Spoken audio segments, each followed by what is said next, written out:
কিভাবে কালীর জন্ম, পৌরাণিক সেই কাহিনী জানলে চমকে উঠবে। সেই ভয়ঙ্কর পরিস্থিতি মোকাবিলা করতেই মা দুর্গা তার ভ্রু যুগলের মধ্যে থেকে জন্ম দেন মা কালী। অন্যদিকে মহামায়ার দেহ থেকে নিঃসৃত দেবী কৌশিকী কৃষ্ণবর্ণ ধারণ করেন, যা দেবী কালীর আদি রূপ। জয় জয় মা সদানন্দময়ী মায়ের জয়। ভিডিওটি সম্পূর্ণ দেখতে থেকো বন্ধুরা। দশমহাবিদ্যার ইনি প্রথমা মহাবিদ্যা। শাক্ত মতে আদ্যাশক্তি মা কালী বিশ্ব ব্রহ্মাণ্ড সৃষ্টির আদি কারণ। বলা হয় কাল শিবঃ তস্য পত্নীত্বি কালী। শিবের আর এক নাম কাল এবং তার স্ত্রী কালী। মা কালীর উৎপত্তি নিয়ে একাধিক কাহিনী রয়েছে সনাতন শাস্ত্রে। দেবী কালীর একাধিক রূপভেদের উল্লেখ রয়েছে তন্ত্রপুরাণে। কালিকা পুরাণের পাতা থেকে জানা যায়, পুরাকালে সারা পৃথিবী জুড়ে তার সৃষ্টি হয়েছিল শুম্ভ ও নিশুম্ভ নামক দুই দৈত্যের। এই দুই দৈত্যের কাছে এমনকি দেবতারাও যুদ্ধে আত্মসমর্পণ করেন। দেবলোক থেকে বিতাড়িত হন দেবরাজ ইন্দ্র। দেবলোক পুনরায় ফিরে পাওয়ার উদ্দেশ্যে তিনি আদ্যাশক্তি মা মহামায়ার তপস্যা শুরু করেন। দেবী সন্তুষ্ট হয়ে আবির্ভূত হন। তার শরীরের কোষ থেকে সৃষ্টি হয় অন্য এক দেবীর, দেবী কৌশিকী। মহামায়ার দেহ থেকে নিঃসৃত দেবী কৌশিকী কৃষ্ণবর্ণ ধারণ করেন, যা দেবী কালীর আদি রূপ। দেবতাদের স্বর্গরাজ্য দখলের উদ্দেশ্যে অসুরেরা যখন তাণ্ডব চালাচ্ছে, ঠিক তখনই সৃষ্টি হয় দেবী দুর্গার। অসুরদের প্রধান রক্তবীজ ছিল ব্রহ্মার বরপ্রাপ্ত। আর এক ফোঁটা রক্ত মাটিতে পড়লেই জন্ম নিচ্ছিল একাধিক অসুর।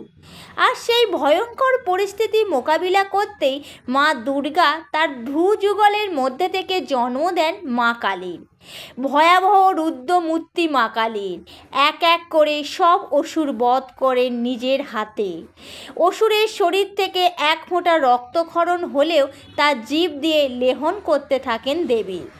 সবশেষে রক্তবীজকে বধ করে সমস্ত রক্ত পান করে নেন মা কালী, যাতে এক ফোঁটাও রক্ত নিচে পড়তে না পারে। এভাবেই তিনি ধ্বংস করেন অসুরদের। শাস্ত্রমতে দেবী মহামায়ার সংহার রূপ এই কালরূপিণী কালী। সৃষ্টির পালন ও অশুভের সংহার করেন দেবী কালী। তারই মাধ্যমে সৃষ্টির স্থিতি বজায় রাখেন দেবী।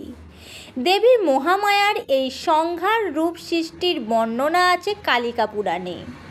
কার্তিক মাসের কৃষ্ণপক্ষের অমাবস্যা তিথিতে বাঙালির কালী পুজো পালিত হয় সারা দেশ জুড়ে। সারা দেশে আলোর এই সময় আলোর উৎসব দীপাবলি নামে পরিচিত। তন্ত্র অনুসারে কালী দশমহাবিদ্যার প্রথম দেবী। কালী শব্দটি কাল শব্দের স্ত্রী রূপ, যার অর্থ হল কৃষ্ণবর্ণ। কালী মহামায়া মা দুর্গার অন্য একটি রূপ। নবদ্বীপের তান্ত্রিক কৃষ্ণানন্দ আগমবাগীশ বাংলায় কালীমূর্তি ও কালী পুজোর প্রবর্তক মনে করা হয়। কালীর গায়ের রং কালো বা গাঢ় নীল, যা কিনা শূন্যতার প্রতীক।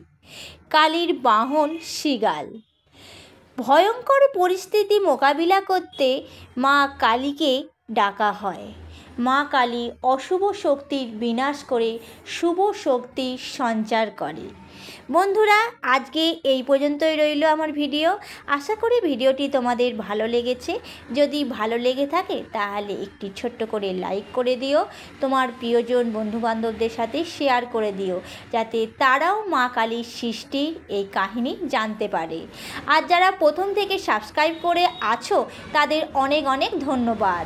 আর যারা প্রথমবার আমার ভিডিও দেখছো তারা আমার চ্যানেলটা সাবস্ক্রাইব করে পাশে থাকা বেল আইকনটি প্রেস করে দিও, যাতে আমি মায়ের কোনো ভিডিও দিলে তোমরা সবার প্রথম সেই ভিডিও দেখতে পাও।